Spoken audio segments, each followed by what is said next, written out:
തോൽവി അപ്രതീക്ഷിതമായിരുന്നു. ഒരു മികച്ച ഭരണമെന്ന് കക്ഷി രാഷ്ട്രീയ ഭേദമേന എല്ലാവരും അഭിപ്രായം രേഖപ്പെടുത്തിയ ഒരു കോർപ്പറേഷൻ ഭരണമായിരുന്നു. എന്നാൽ പ്രതീക്ഷിച്ച രീതിയിൽ മുന്നേറാൻ കഴിഞ്ഞിട്ടില്ല. അപ്രതീക്ഷിതമായ തോൽവിയാണ് ഉണ്ടായിട്ടുള്ളത്.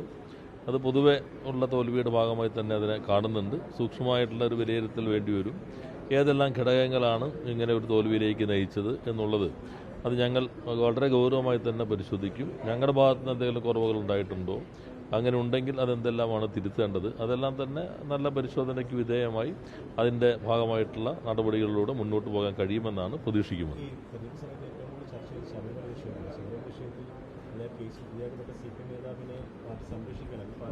അങ്ങനെ നമുക്ക് പറയാൻ പറ്റില്ല.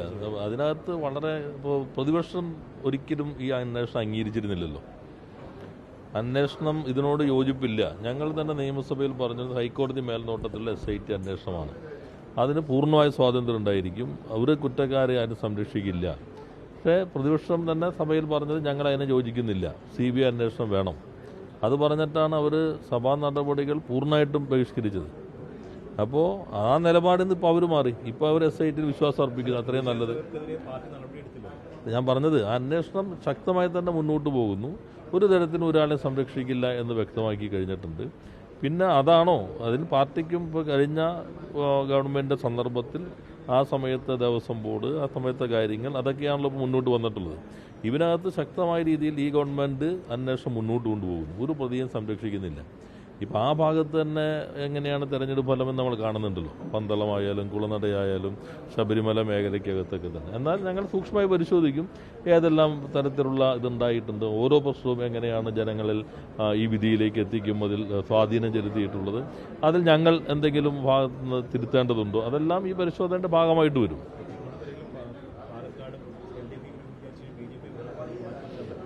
അല്ല, അതിപ്പോൾ നമ്മൾ തൃപ്പൂണിത്തുറയിൽ നമ്മളാണ് ഒന്നാമത്തെ കക്ഷിയായി നിൽക്കുന്നത്.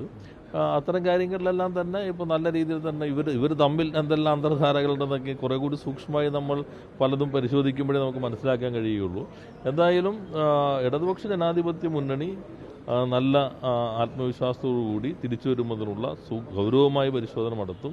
ഭരണതലത്തിൽ, രാഷ്ട്രീയ തലത്തിൽ, സംഘടനാ തലത്തിൽ എല്ലാ പരിശോധനയും നടത്തും. ഏതെല്ലാം തിരുത്തലുകൾ വേണമെങ്കിൽ ആ തിരുത്തലുകൾ വരുത്തും. ജനങ്ങളുടെ വിശ്വാസം കൂടുതൽ ആർജിക്കുന്നതിന് ആവശ്യമായിട്ടുള്ള എല്ലാ നടപടിയും സ്വീകരിക്കും. അല്ല, അതിപ്പോൾ നമ്മളിപ്പോൾ ഞങ്ങളാണല്ലോ അവിടുത്തെ ഒന്നാമത്തെ കക്ഷി. ഇപ്പോൾ ഞങ്ങൾ മത്സരിക്കുന്നുണ്ടല്ലോ തൃപ്പൂണിത്തുറയിൽ. പാലക്കാട് അത്തരം കാര്യങ്ങളൊക്കെ അവിടെയായിരിക്കും ചർച്ച ചെയ്യുക. ഇവിടെ നമ്മൾ കാണേണ്ടത് ഇതാണ്. ഏറ്റവും മികച്ച ഭരണത്തെ സംബന്ധിച്ച് അങ്ങനെ ഒരു ആക്ഷേപവും എടുത്തു പറയാവുന്നതില്ല. നമ്മൾ താരതമ്യം ചെയ്യുമ്പോൾ UDF കാലത്ത് നിന്ന് എത്രമാത്രം വ്യത്യസ്തമാണ് ഈ കാലം എന്നുള്ളതെല്ലാം വസ്തുതകളാണ്. പക്ഷെ അത് എന്തുകൊണ്ട് ജനങ്ങളിലേക്ക് അതേപോലെ എത്തിയിട്ടില്ല, അത് സംബന്ധിച്ച് കുറവുകളുണ്ടോ, അതെല്ലാം നന്നായി തന്നെ തുറന്ന ചർച്ചയോടുകൂടി ഞങ്ങൾ വിലയിരുത്തും. എല്ലാ ഭാഗത്തുനിന്ന് വരുന്ന വിമർശനങ്ങൾ, അഭിപ്രായങ്ങൾ ഞങ്ങൾ സശ്രദ്ധം വീക്ഷിക്കും. പാർട്ടിക്കകത്തും അതിൽ പുറത്തുനിന്ന് വരുന്ന അഭിപ്രായങ്ങളെല്ലാം ഞങ്ങൾ വീക്ഷിക്കുന്നുണ്ട്, അത് സൂക്ഷ്മമായി നിരീക്ഷിക്കുന്നു. അതിൽ നിന്നെല്ലാം ഉൾക്കൊള്ളേണ്ട കാര്യങ്ങളെല്ലാം ഞങ്ങൾ ഉൾക്കൊള്ളും.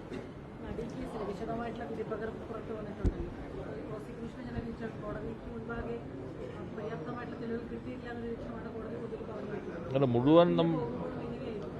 മുഴുവൻ വിധി വായിച്ചിട്ടില്ല. പക്ഷെ ഒരു കാര്യം ഞങ്ങൾ വ്യക്തമാക്കിയിരുന്നു, അപ്പീൽ പോകും എന്ന് തുടക്കത്തിൽ തന്നെ വ്യക്തമാക്കി.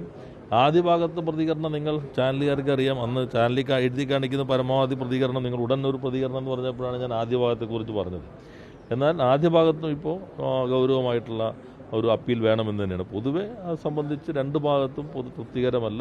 ശക്തമായിട്ടുള്ള നിലയിൽ അപ്പീലുമായി മുന്നോട്ട് പോകണമെന്ന് തന്നെയാണ് കണ്ടിട്ടുള്ളത്. അത് പ്രോസിക്യൂഷനും ഡയറക്ടർ ജനറൽ ഓഫ് പ്രോസിക്യൂഷനുമായി ചർച്ച ചെയ്തുകൊണ്ട് ആവശ്യമായ തീരുമാനമെടുക്കും.